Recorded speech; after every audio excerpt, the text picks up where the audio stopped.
আজ Indian bike driving 3Dর ভেতরে guys আমাদের শহরের ভেতরে চলে এসেছে একটা শয়তান টুং টুং টুং সাহু, যে কিনা ভাই আমাদের শহরের মানুষদেরকে একেবারে তার হাতের ভেতরে নিয়ে নিচ্ছে, তারপরে সে সেই মানুষদেরকে খেয়ে ফেলছে। আর গাইস এই সকল জিনিস না দূর থেকে আমাদের হাল্ক দেখছিল, আর হাল্কের এইটা দেখে অনেক খারাপ লাগে আর তার মাথাটা গরম হয়ে যায়। তাই সে তার স্পেশাল সুপার বাইকটাকে স্টার্ট করে সোজা যেতে থাকে টুংটুং সাহুরের দিকে।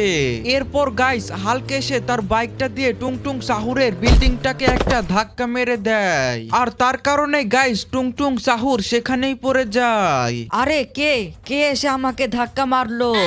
আচ্ছা তাহলে এই মোটা হাল্ক আমাকে ধাক্কা মেরেছে।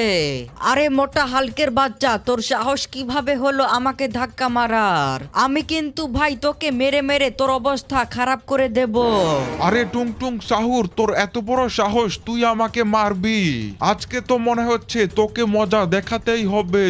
তো গাইস এরপর না টুংটুং সাহুর আর সেই হাল্কের একটা ফাইট হতে থাকে, কিন্তু এই লড়াইয়ে কেউই জিততে পারছিল না।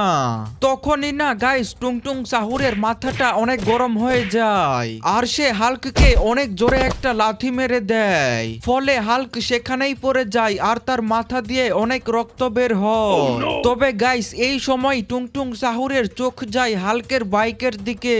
আরে এই মোটা হাল্কের বাইকটা তো অনেক সুন্দর, একটা কাজ করি, আমি এই হাল্কের বাইকটা নিয়ে এইখান থেকে পালিয়ে যাই। আর তারপরেই গাইস টুংটুং সাহুর হাল্কের বাইকের উপরে উঠে পড়ে। আরে এই বাইকটা তো আমার অনেক পছন্দ হয়েছে, এখন আমি তাড়াতাড়ি করে বাইকটা নিয়ে এইখান থেকে পালাই। তারপর গাইস টুংটুং সাহুর হাল্কের বাইকটা চুরি করে সেইখান থেকে পালিয়ে যায়। তো গাইস আমি কি এখন হাল্কের বাইকটাকে উদ্ধার করতে পারবো? আর আমি কি সেই শয়তান টুংটুং সাহুরকে মারতে পারবো? এটা জানতে হলে ভিডিওটা শেষ পর্যন্ত দেখো।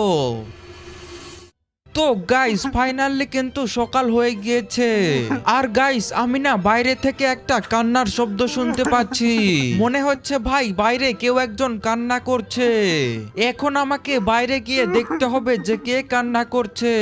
তাই চলো গাইস আমি এখন ফটাফট করে আমার এই কেটিএম বাইকটা নিয়ে বেরিয়ে পড়ি, দেখা যাক ভাই এত সকালবেলা কে কান্না করছে। আরে এটা আমি কি দেখছি ভাই সাব, এইখানে তো হাল্ক কান্না করছে। তবে হাল্ক তো এত সহজে কান্না করে না ভাই, বুঝতে পারছি না এই হাল্কের আবার কি হয়ে গেল।